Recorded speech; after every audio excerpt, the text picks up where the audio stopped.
Good morning, my friends. This is the daily brief. So the Russians lost 1,300 people this day, 1,300 on the battlefield. That's 5,000 and change since last, Friday, when they passed 500,000. It's mind-numbing the rate at which this is going. Eight tanks off the battlefield, 33 armored vehicles, 37 artillery pieces, 56 vehicles, and fuel tanks. So the war is still hot. And where is it specifically hot? It's not just in Kharkiv, as you would think. Russia launched a wave of mechanized attacks on Ukraine. And where was that? Around Chasiv Yar, around Avdiivka, around the village of Staromayorsk. And other places where they're probing the line in order to see if there are weaknesses there. Okay, Ukraine gets green light to strike inside Russia from NATO allies. So this happened yesterday with the French, with Macron saying, yeah, they can do that.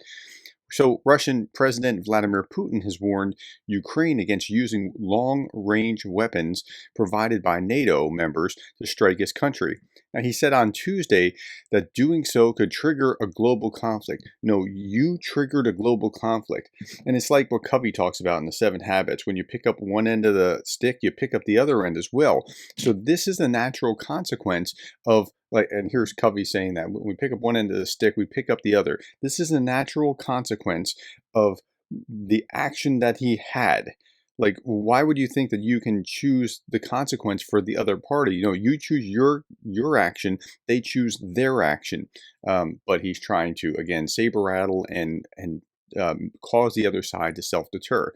Another iteration of this is he who picks up one end of the sticks picks up the other. He who chooses the beginning of a road chooses the place that it leads to. It is the means that determine the end. Now, in Putin's world, he may think as an authoritarian he gets to choose not only what he does, but choose for other people. But, Macron and Cameron aren't Putin's subordinates.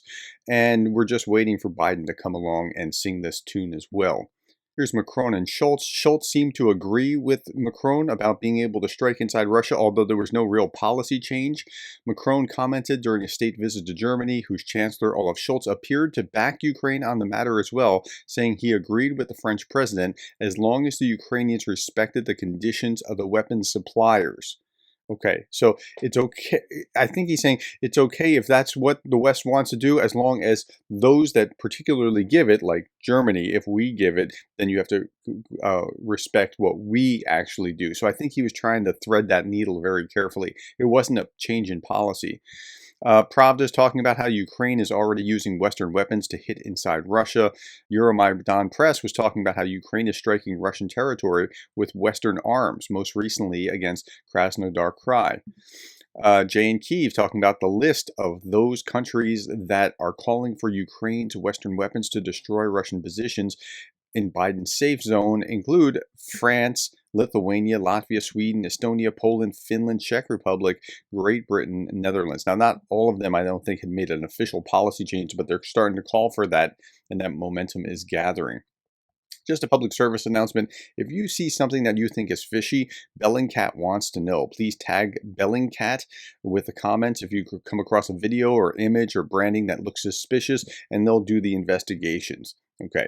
The Russians dropped more than 9 bombs modified with glide kits on Belgorod over 2 days earlier in the week, last week, May 24th and 25th. This brings the 3-month tally of Russian bombing themselves up to 68.